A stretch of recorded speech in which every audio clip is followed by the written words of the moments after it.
안녕하세요. 미래를 설계하라. 경제잡학사전 진행의 유상화입니다. 갑작스럽게 쌀쌀해진 날씨만큼이나 최근 증시 흐름도 방향을 잡기가 쉽지 않은 요즘이었는데요. 투자자분들께서는 자연스럽게 옷을 여미듯 투자 포트폴리오를 다시 한번 점검하는 시간이 되셨을 것 같습니다. 오늘도 저희 경제잡학사전과 함께 하시면서 현명한 투자 전략 세워가시면 좋겠습니다. 오늘은 노무와 염지연 그리고 김가은 아나운서와 함께합니다.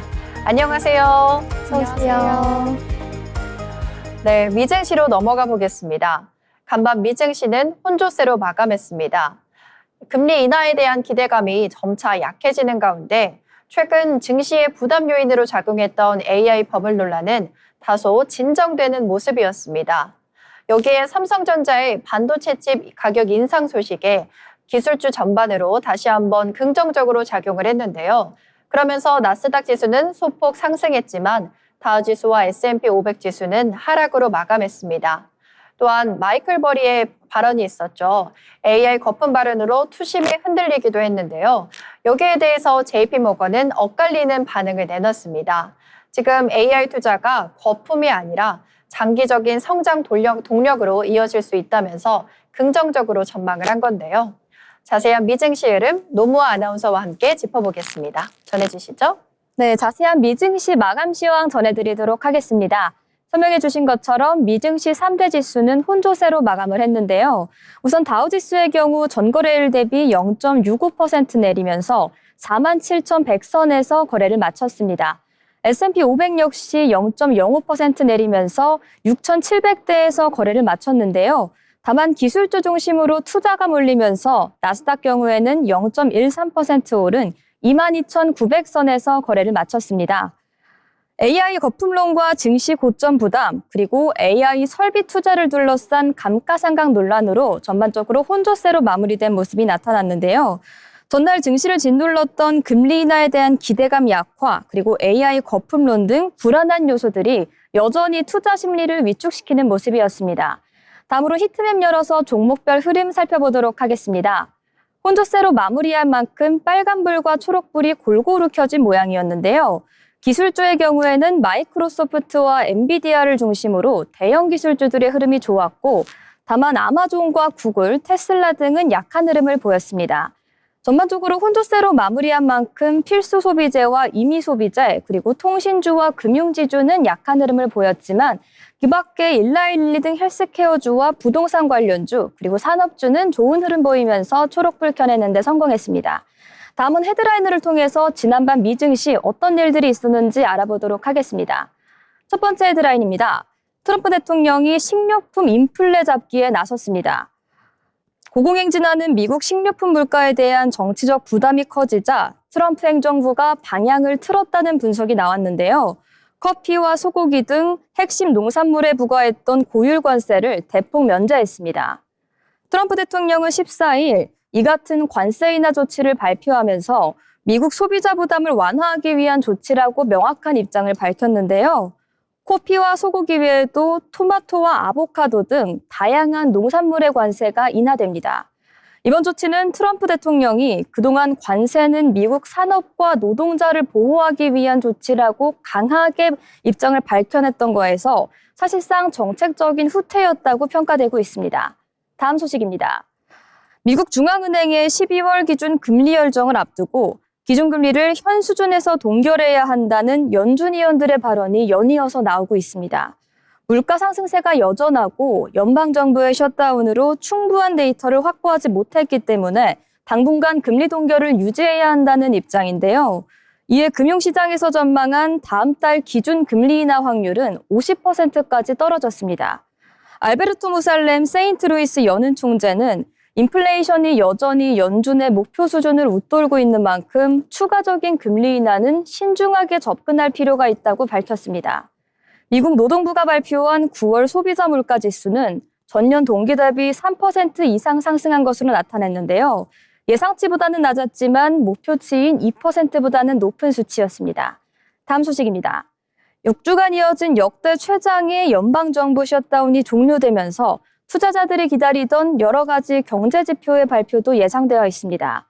뉴욕 증시 투자자들은 특히 이번 주에는 엔비디아의 실적 발표에 집중할 것으로 보이는데요. AI 버블 논란이 커지고 있는 가운데 19일에 발표될 엔비디아의 실적이 기대에 미치지 못할 경우 시장이 입을 타격은 클 수밖에 없습니다. 월가에선 이번 분기 엔비디아의 매출은 $548를 기록하고 주당 순이익은 약 1.17달러에서 1.25달러 수준일 것으로 예상하고 있습니다. 18일 실적이 나오는 홈디포와 20일 실적 발표가 예정되어 있는 월마트 역시 투자자들이 예의주시하는 기업입니다. 다음으로는 종목 뉴스를 통해서 조금 더 자세한 소식 알아보도록 하겠습니다. 엔비디아의 경우에는 하루 만에 천국과 지옥을 오갔습니다. 장 초반에 하락세를 뒤집고 1% 넘게 상승 마감했는데요. 사실 이날 엔비디아를 둘러싼 뉴스는 긍정적이진 않았습니다. 아마존과 마이크로소프트가 엔비디아의 중국 수출 제한 법안을 지지하고 나섰다는 소식이 있었기 때문인데요. 이 법안은 엔비디아가 무기 금수 조치 국가에 칩을 수출하기 전 미국 내 수요를 먼저 충족하도록 하는 규칙을 포함하고 있습니다. 공교롭게도 이 법안을 지지하는 아마존과 마이크로소프트는 엔비디아 AI 칩의 최대 고객사라고 할 수 있는데요. 이 고객의 역습이라는 소식에 장 초반부터 주가는 출렁이는 모습을 보였습니다. 하지만 이런 명백한 악재에도 불구하고 시장의 관심은 오는 19일 발표될 3분기 실적에 쏠려 있습니다. 시장은 이번 규제 리스크보다 압도적인 실적 호조에 대한 기대감에 더 크게 베팅했고 결국 엔비디아 주가는 모든 악재를 딛고 상승 마감에 성공했습니다. 다음 소식입니다. 마이크론은 엔비디아보다 훨씬 더 극적인 반전 드라마를 썼습니다. 모건 스탠리의 역대급 호평에도 불구하고 목요일 3% 넘게 하락하며 시장에 의구심을 남겼던 마이크론이 단 하루 만에 극적인 반전에 성공을 했던 건데요. 마이크론 주가를 뒤집은 결정적인 소식은 바로 경쟁자인 삼성전자에서 나왔습니다. 로이터 통신에 따르면 삼성전자는 심각한 공급난으로 11월 특정 메모리 칩 가격을 9월 대비 최대 60% 넘게 인상했다고 보도했습니다. 11월 특정 메모리 칩 가격을 60% 인상한 것은 마이크론이 사상 최고의 수익성 시대에 진입했다는 뉴스로도 이어졌는데요. 목표가를 $325로 제시했던 전망을 강하게 뒷받침했습니다. 이 소식에 주가는 장 초반부터 수직 상승하면서 마이크론이 자동차용 UFS 4.1 솔루션 샘플을 고각사에 배송하기 시작했다는 소식도 역시나 호재로 작용했습니다. 다음 소식입니다. 비트코인 금고 스트래티지는 1년 만에 최악의 한 주를 보냈습니다. 비트코인의 $95,000 붕괴 직격탄을 맞으며 주가는 52주 신저가에 근접했는데요. 하지만 구원 투수의 등장을 막을 수는 없었습니다. 마이클 세일러 CEO가 CNBC에 출연해 현재 가격 수준에서 비트코인을 상당히 많이 매수하고 있다고 밝히며 공포 심리를 잠재웠습니다. 이 발언의 주가는 장중 저점에서 강력한 매수세로 반등했으나 결국 소폭 하락 마감하면서 52주 신고가 붕괴 위기를 간신히 넘겼습니다. 비트코인 가치에 기업 가치가 연결되는 스트래터지의 전략이 다시 한번 시험대에 오른 모습이었습니다. 이것으로 미증시 마감 시황 마칩니다.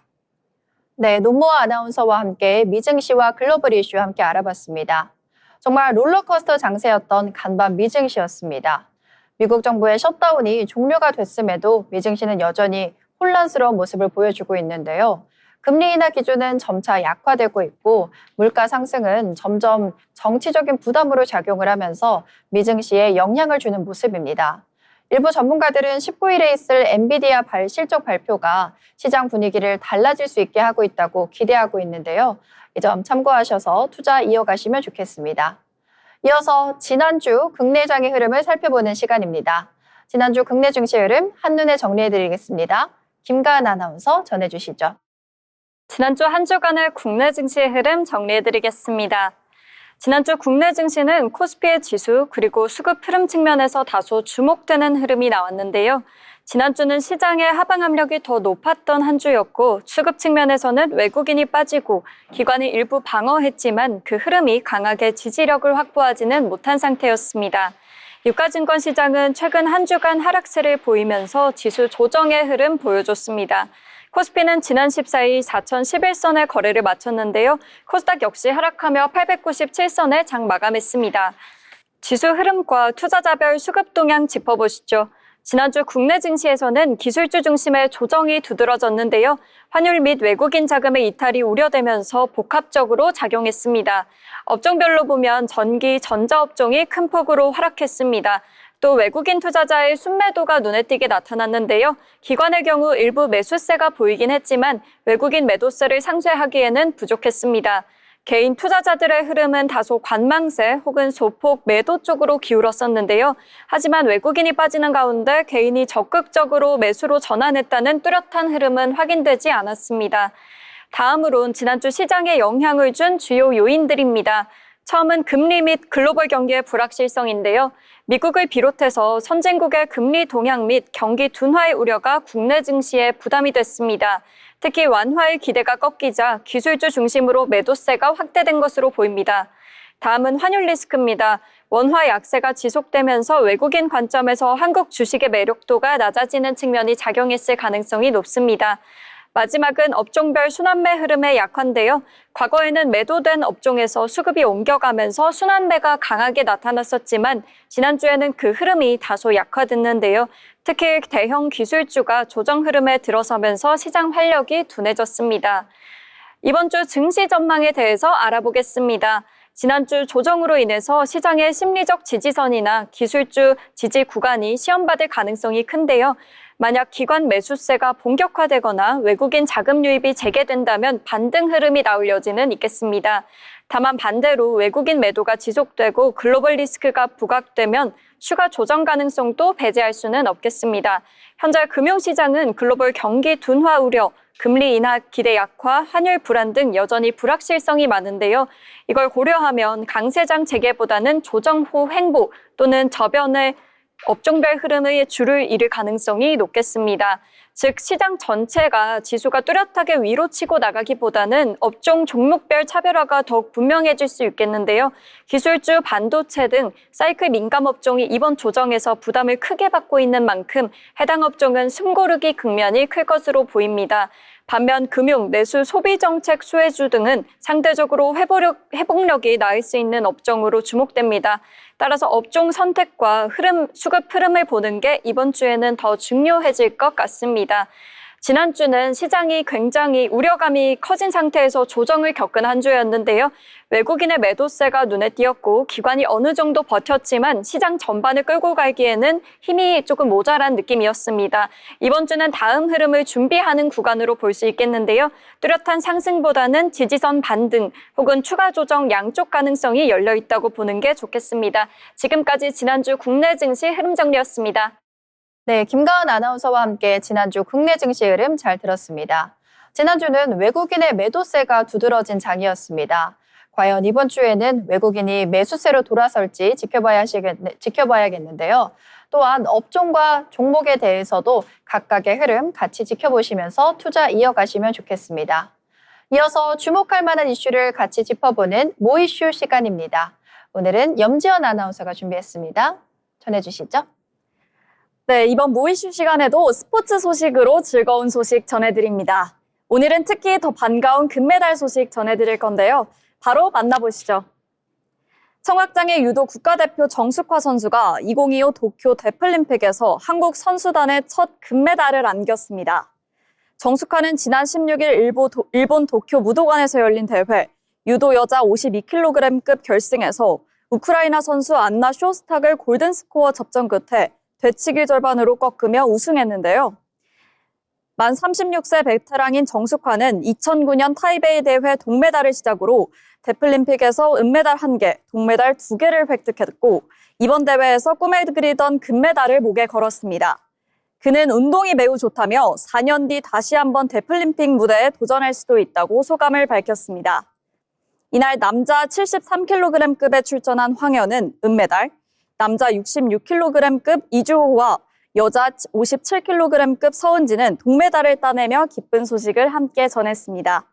청각장애인의 올림픽인 데플림픽은 26일까지 82개국 6천여 명의 선수가 21개 종목에서 213개의 금메달을 놓고 경쟁합니다. 한국은 174명의 선수단을 파견했으며 금메달 6개 이상, 종합 10위 진입을 목표로 두고 있는데요. 한국 선수단의 활약이 이어지고 있는 가운데 데플림픽에서 펼쳐진 뜨거운 경쟁은 계속됩니다. 앞으로도 대한민국 선수들의 활약에 많은 관심과 응원 부탁드립니다. 이어서 축구 소식 전해드립니다. 홍명보가 아프리카의 검은별 가나를 상대로 첫 평가전 2연전 연승과 포트2 굳히기에 도전합니다. 홍명보 감독이 지휘하는 한국 축구대표팀은 오는 18일 오후 8시 서울 월드컵 경기장에서 가나와 평가전을 치릅니다. 홍명보는 지난 14일 대전 월드컵 경기장에서 벌인 볼리비아와 평가전에서 전반 무기력한 경기를 펼치고도 후반전 손흥민의 환상 프리킥골과 조규성의 부상 복귀골로 2대0 승리를 거뒀습니다. 가나전은 올해 마지막 A매치입니다. 홍명보는 이번에도 승리하면 처음으로 평가전 2연전을 연승으로 장식하며 기분 좋게 월드컵의 해를 맞이하게 되는데요. 지난해 9월 출범한 홍명보는 2026 북중미 월드컵 아시아 예선과 동아시아 축구연맹 2-1 챔피언십을 치르고 올 하반기 들어서야 강호들과 평가전에서 맞붙어 월드컵 본선 경쟁력을 끌어올리기 시작했습니다. 이달 2연전 결과에 따라 월드컵 조추첨의 포트2 사수 여부가 갈리기 때문에 승리가 매우 중요하겠는데요. 현재 국제축구연맹 랭킹대로라면 23위까지 포트연맹2에 들어가며 한국은 22위에 랭크돼 있는데요. 볼리비아전 승리에도 끝까지 안심할 수 없는 이유입니다. 포트2를 지켜야 한국 축구대표팀은 다음 달 월드컵 조추첨에서 버거운 상대를 피할 수 있습니다.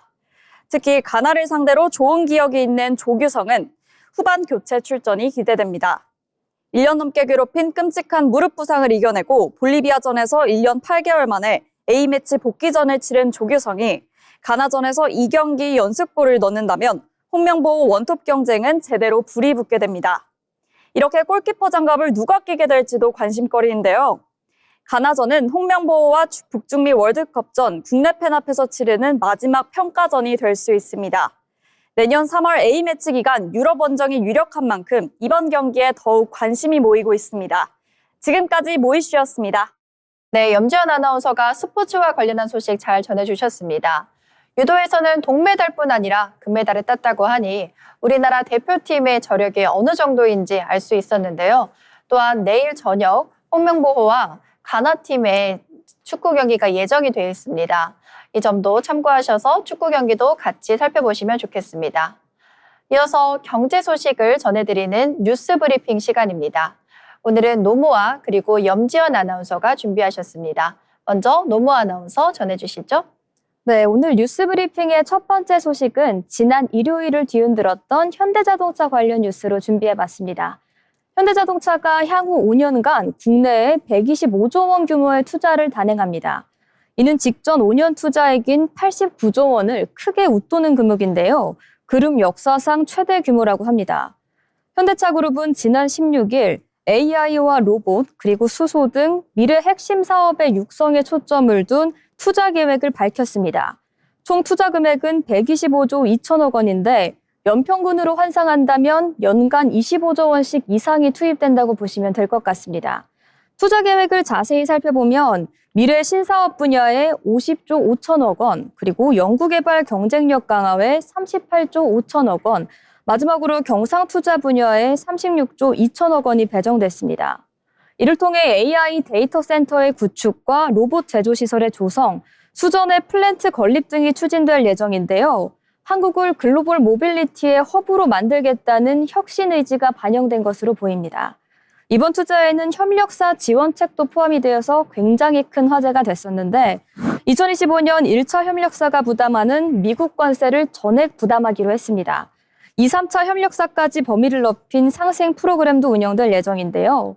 현대차그룹 관계자는 역대 최대 규모 투자와 혁신 전략을 통해 국내 경제의 활성화에 기여하겠다는 방침이라고 밝혔습니다.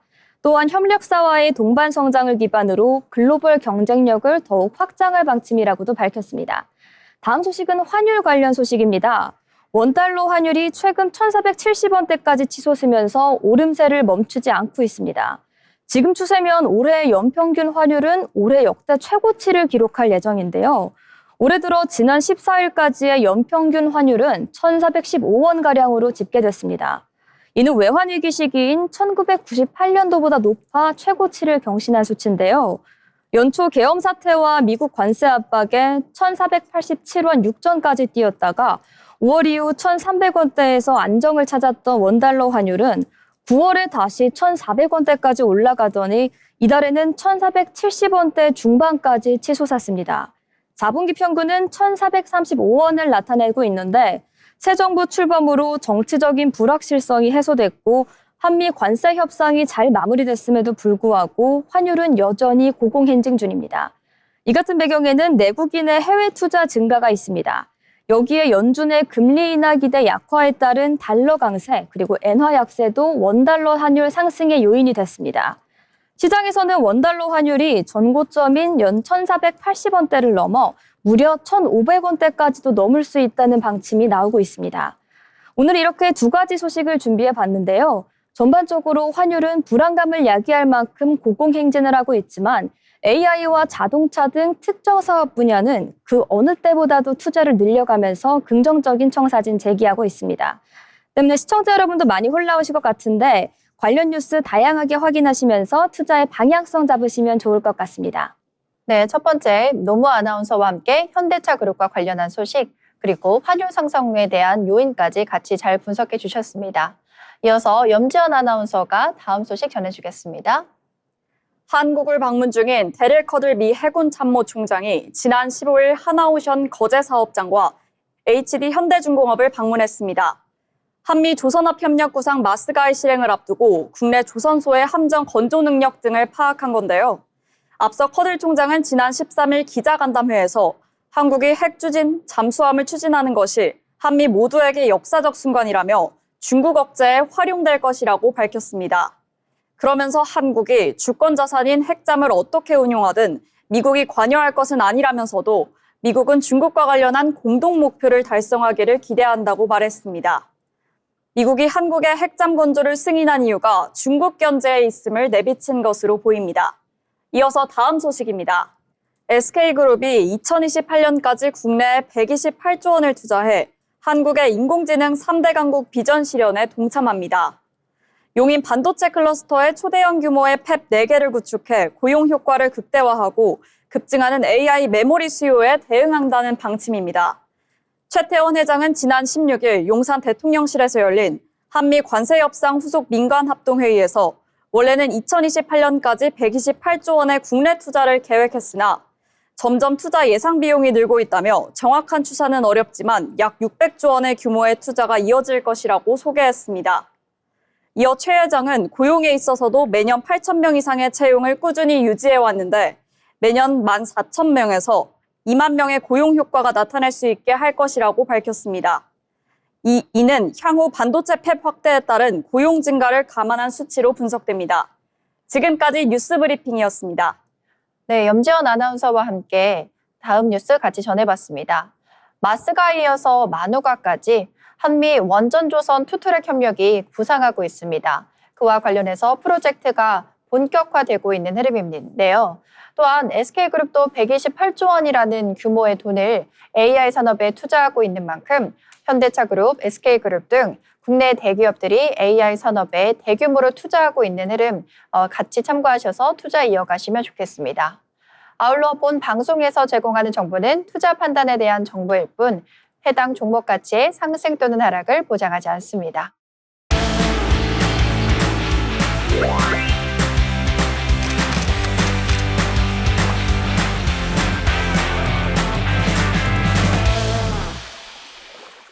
네, 전국의 축제와 맛집 그리고 핫플레이스를 소개해드리는 어디 갈까 시간입니다.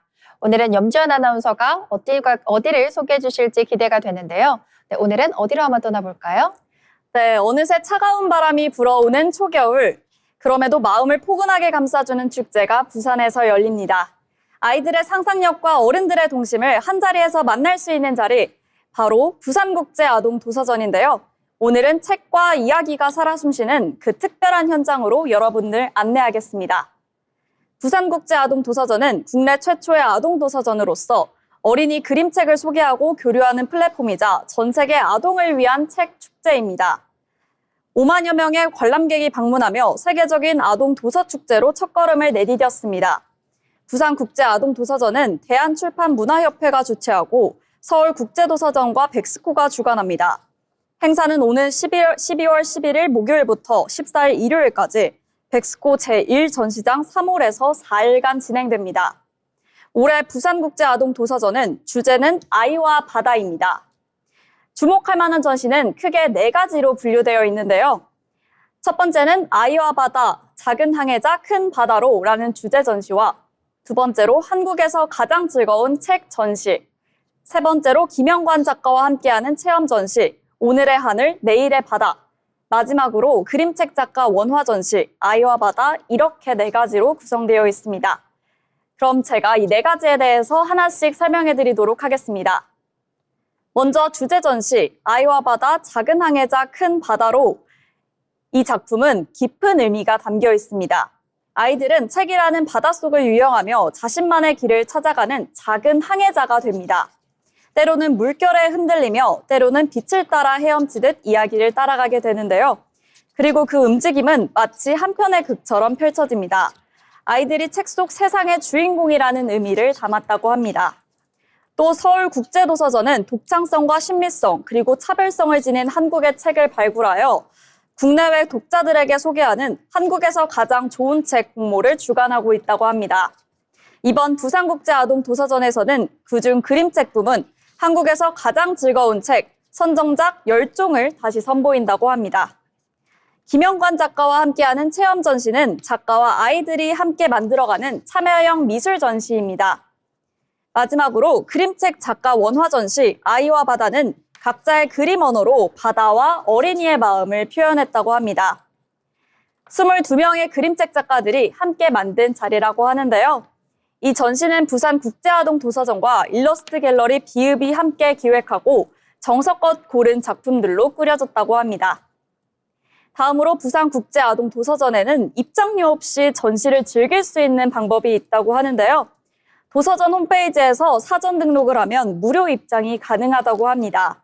사전 등록은 공식 홈페이지에서 11월 27일까지 신청할 수 있으니 꼭 미리 해두시길 바랍니다. 책 속 바다로 풍덩 빠져들고 싶은 분들께 이번 도서전은 놓칠 수 없는 시간이 될 텐데요. 아이와 어른 모두에게 새로운 영감을 선물할 부산국제아동도서전, 마음까지 따뜻해질 초겨울, 책이 건네는 위로와 상상력을 직접 느껴보시길 바랍니다. 지금까지 어디 갈까였습니다.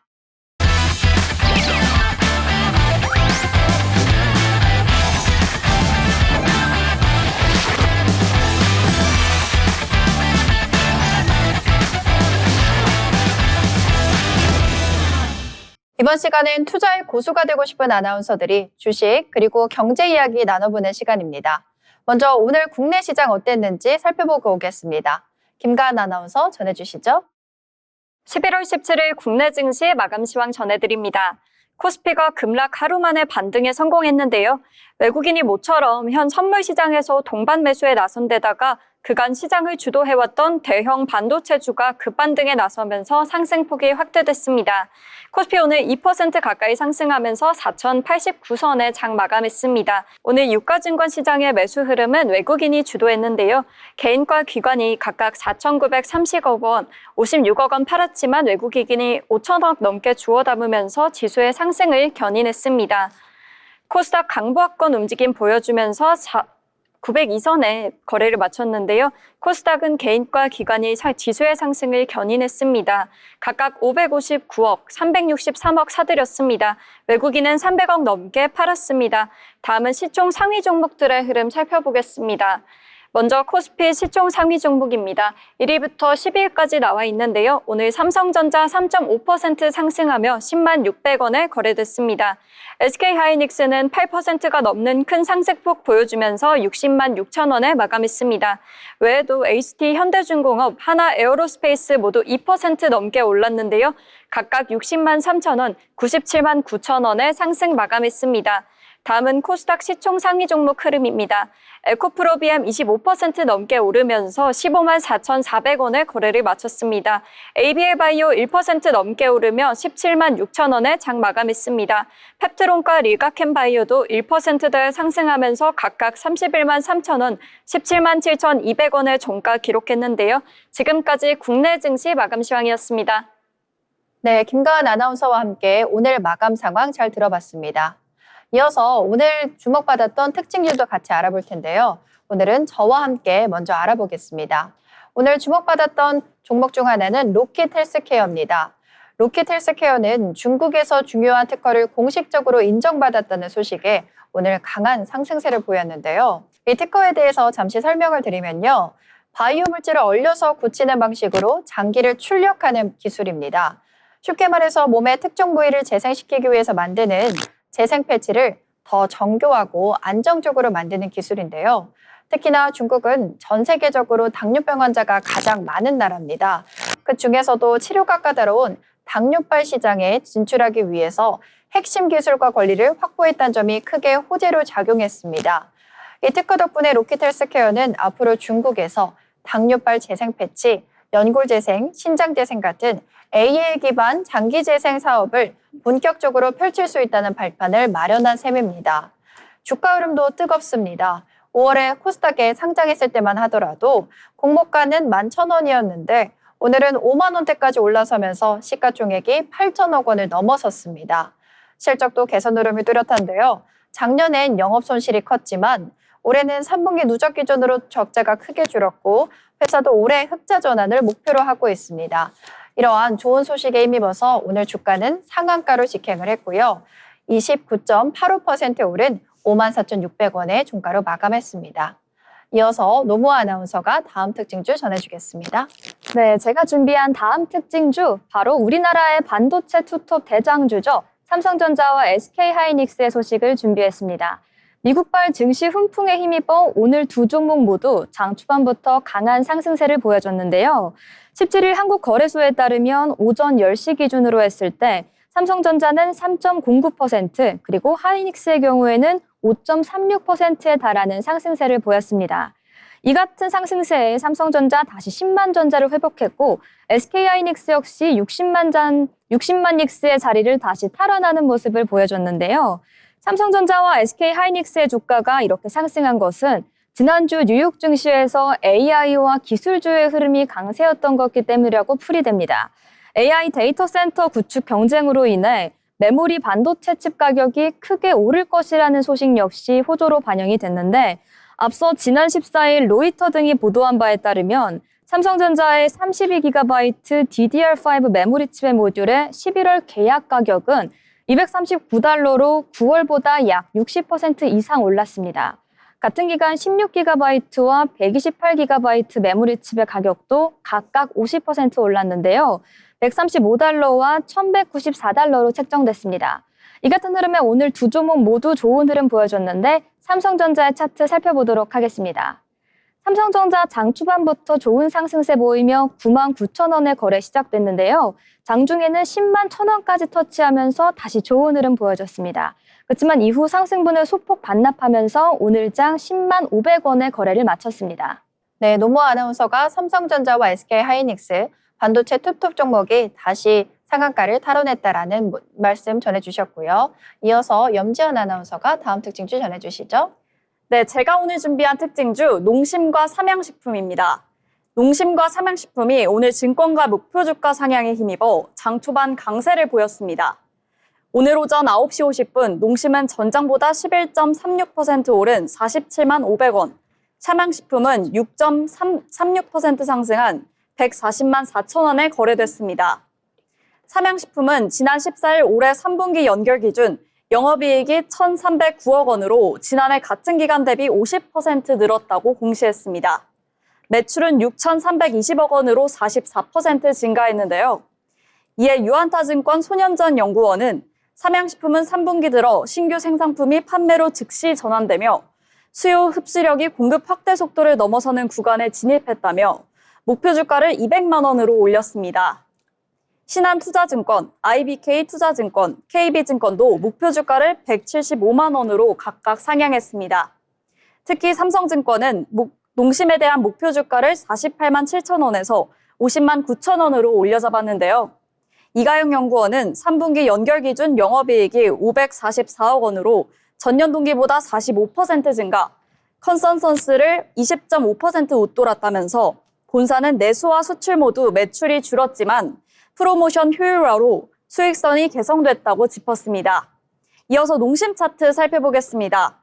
오늘 농심 43만 3천 원에 거래 시작해 장중 47만 4천 원에 고가 형성했고 46만 2천 원으로 거래 마쳤습니다. 네, 이렇게 식품주도 오늘 주목을 받는 모습이었습니다. 이어서 노모 아나운서가 다음 특징주 준비해 주셨습니다. 네, 다음 특징주 저희 여행주 정말 오랜만에 다뤄보는 것 같은데요. 중국이 자국민에게 일본 방문 자제를 권고한 가운데 오늘 장 초반 여행주가 강한 강승세를 보였습니다. 오전 9시 8분 기준으로 노랑풍선은 7.11%에 달하는 상승세를 보여줬는데요. 이 밖에 참 좋은 여행, 롯데 관광개발, 그리고 모두 투어 모두 강한 상승 흐름을 보였던 하루였습니다. 일본 총리의 유사시 대만 개입 발언이 있었던 이후에 중일 간의 상대국에 대한 비판의 강도가 강해지고 있는데요. 중국이 자국민에게 일본 방문 자제를 권고하면서 국내 여행 업체에게 반사이익이 돌아온 것으로 풀이됩니다. 앞서 다카이치 사나의 일본 총리는 지난 7일 중의원에서 현직 총리로는 처음으로 대만의 유사시 일본이 집단 자위권을 행사할 수 있는 존립 위기 사태에 해당할 수 있다고 밝혔는데요. 이후 중국 외교당국은 극언에 가까운 비난을 쏟아냈었습니다. 지난 15일에는 주일 중국 대사관이 공식 위챗 계정에 중국 외교부와 주일 중국 대사관과 영사관은 가까운 시일에 일본을 방문하는 것을 엄중히 주의할 것을 당부한다고 공공연하게 밝히기도 했습니다. 이와 관련해 중국 동방항공, 중국 국제항공, 중국 남방항공 등은 일본행 항공편 취소나 변경 수속에 무료로 대응해준다는 공지를 내리기도 했었는데요. 관련해서 살펴볼 만한 여행주 그리고 항공주의 흐름 보시면 좋을 것 같습니다. 오늘 이렇게 노랑풍선 강한 흐름을 보였지만 결국 마감은 하락하면서 마감을 했습니다. 장 초반 3.66%에 달하는 높은 상승세를 보였고 장중에는 13.41% 상승한 5,580원 선까지 터치하기도 했는데요. 이후 상승분을 반납하면서 5,020원의 거래를 마치면서 긴 꼬리 달린 음봉으로 마무리했습니다. 네, 이렇게 노모 아나운서와 함께 노랑풍선까지 알아봤습니다. 저와 함께 마지막 특징주 같이 보시겠습니다. 저는 파미셀을 준비했습니다. 파미셀은 오늘 엔비디아 기대감 때문에 주가가 상승세를 보였는데요. 파미셀은 오랫동안 두산 전자비즈니스그룹과 협력하면서 특수 경화제를 만들어 왔습니다. 이 경화제가 어디에 쓰이냐면 엔비디아의 차세대 AI 칩이죠. 블랙웰을 만들 때 필수적으로 들어가는 소재입니다. 특히 두산 전자비즈니스그룹이 엔비디아 차기 칩의 단독 품질 테스트를 진행하고 있어서 파미셀의 제품이 엔비디아에 독점적으로 공급될 가능성이 기대되고 있습니다. 올해만 해도 파미셀과 두산 전자비즈니스그룹은 4번 계약을 추가로 진행했고 그동안 이미 10년 이상 공동 개발을 이어온 파트너라는 점도 신뢰감을 높이고 있습니다. 원래 파미셀은 줄기세포 치료제 기업으로 출발했지만 이후 바이오 소재 기업을 인수하면서 전자소재, 특히 AI 산업에서 중요한 저유전율 소재 분야로 확장하고 있습니다. AI 수요가 계속해서 증가하는 만큼 파미셀에 대한 주가도 긍정적으로 작용할 것으로 보입니다. 오늘 이러한 소식에 10.3% 상승하면서 19,270원의 종가 형성했습니다. 이렇게 특징주까지 알아봤고요. 다음 시간은 어려운 투자 리포트를 쉽게 풀어드리는 투자 리포트 시간입니다. 오늘 리포트 노무 아나운서가 준비했습니다. 전해주시죠. 네, 오늘 리포트 유진투자증권에서 가져와 봤는데요. AI 관련 모멘텀이 연일 화두에 오르고 있는 가운데 우리 국내 기업인 네이버와 카카오의 전망을 이 AI와 연관지어서 살펴보려고 합니다. 먼저 이제 주도주에 가려져서 그렇지 올해 네이버와 카카오는 상당히 선방했습니다. 네이버 주가의 수익률은 34.2%, 카카오는 66.4%를 기록했는데요. 이는 코로나 시기 플랫폼 사업이 폭발적인 상승세를 보였던 2020년 이후로 가장 높은 수치였습니다. 다만 코스피 200 자체의 지수가 이를 상회하는 상승률을 기록하면서 전반적인 조선 그리고 방산 등의 주도 업종에 비해서 상대적으로 크게 주목받지 못했는데요. 소프트웨어 업종 동안 올해 주도주인 반도체나 기계와 조선과 비교했을 때는 저조한 모습을 보였습니다. 이 같은 흐름에 네이버와 카카오의 주가 괴리율을 살펴보시면요. 엔데믹 이후 온라인 플랫폼 성장률이 둔화되고 고정비 부담이 증가했던 2022년 두 회사의 주가는 모두 하락했었습니다. 당시 네이버와 카카오의 주가 괴리는 크지 않았는데요. 이 같은 흐름이 2023년부터는 반전되기 시작했습니다. 전년도 말에 출시된 챗 GPT의 영향으로 국내에서 생성형 AI 서비스와 대규모 언어 모델 관련 개발 모멘텀이 굉장히 강했는데 이 때문에 네이버의 주가가 카카오를 상회하는 모습 나타났습니다. 같은 기간 카카오는 AI 관련된 모멘텀보다는 SM 인수 관련인 법적 리스크가 대두됐고 실적 또한 부진했기 때문인데요. 하지만 네이버가 실제로 출시한 AI 서비스가 시장의 기대에 미치지 못했습니다. 이듬해 초까지 카카오 주가가 우위를 점했고 당시 카카오는 일부 자회사의 구조 조정 등 비용 통제 효과로 4분기에 굉장한 호실적을 기록했었습니다. AI 모멘텀이 부재했던 2024년에는 두 회사 모두 주가가 부진한 모습을 보였는데요. 플랫폼 성장률이 둔화된 가운데 AI 사업의 성과 또한 글로벌 빅테크 기업들과 비교했을 때는 크게 뒤처졌었습니다. 다만 네이버는 앱 개발 및 플러스 스토어 출시로 광고와 커머스 이익을 일부 회복할 수 있었습니다. 3분기 이후 분기 영업이익이 5천억 원을 돌파하면서 상대적으로 주가의 하락폭은 제한적이었는데요. 2024년 하반기에는 카카오가 2024년에서 카나나 별도 앱 출시 앱을 발표했지만 서비스에 대한 기대보다는 우려가 컸습니다.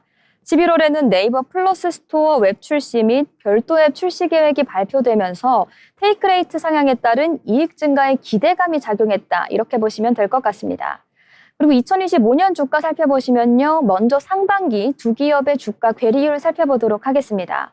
올해 2월에는 카카오가 오픈 AI와 전략적인 제휴를 발표했습니다.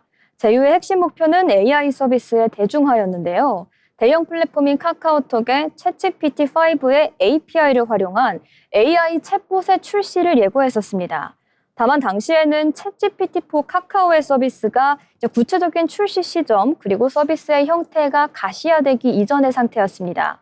5월 그리고 카나나 CBT가 시장에 큰 호응을 얻지는 못하면서 제휴 발표 후 반등했던 주가는 한동안 등락을 반복하는 모습이 나타났습니다.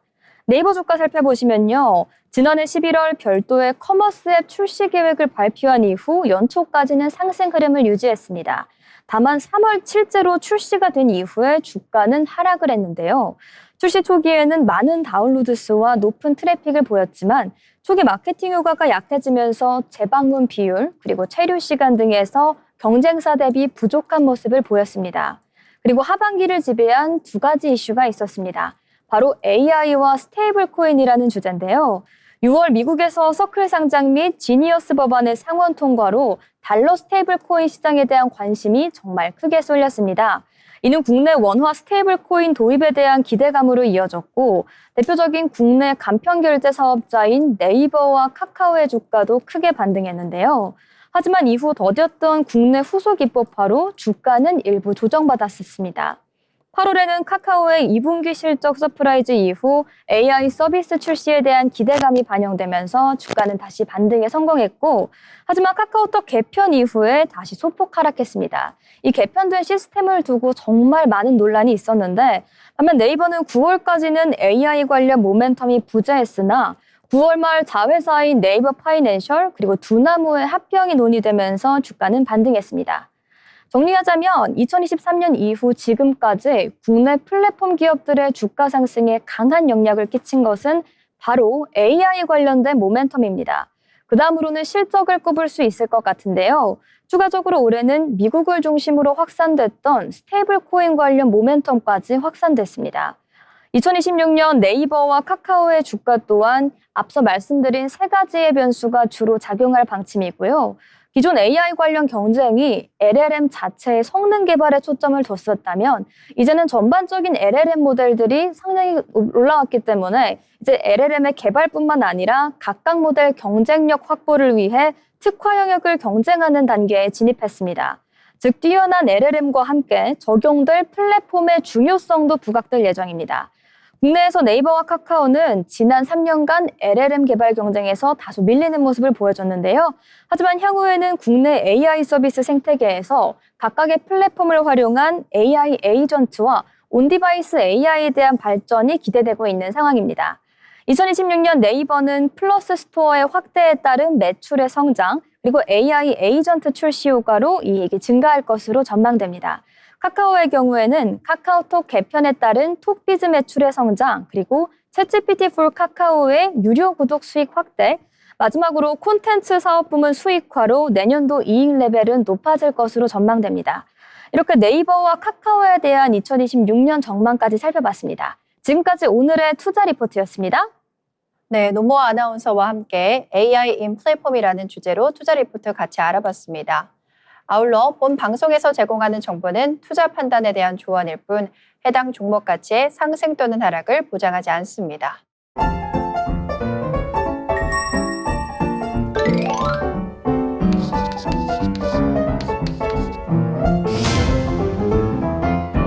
네, 오늘 미국장부터 국내장까지 한 바퀴를 다 돌아봤습니다. 이제 방송을 마칠 시간이 됐는데요. 오늘 장 어떻게 봤는지 우리 아나운서들과 함께 한마디로 요약해 보겠습니다. 먼저 노모아 아나운서, 오늘 장 어떻게 요약해 보면 좋을까요? 저는 오늘 장을 또 시작이야? 이렇게 요약해 보겠습니다. 전거래일에는 잠시 멈춰가는 모습을 보였지만 올해 주가 초반부터 다시 상승세를 보여주고 있네요. 네, 오늘 월요일장부터 다시 상승하는 모습에 힘입어서 또 시작이야 라는 말로 요약해 주셨고요. 이어서 염지연 아나운서, 오늘 장 어떻게 보셨나요? 네, 오늘의 한 주 평. 드디어 빨간불 켜며 다시 힘내는 시장이었습니다. 내일 더 높이 뛸 힘을 모으는 모습이었는데요. 내일 흐름은 어떻게 이어질지 기대가 됩니다. 네, 기대가 넘치는 모습으로 한 주평을 마무리해 주셨습니다. 저는 이렇게 한번 마무리해 보겠습니다. 외국인이 돌아오니 코스피가 다시 기지개를 폈다. 오늘 월요일장이었는데 좋은 흐름 속에서 마무리가 됐습니다.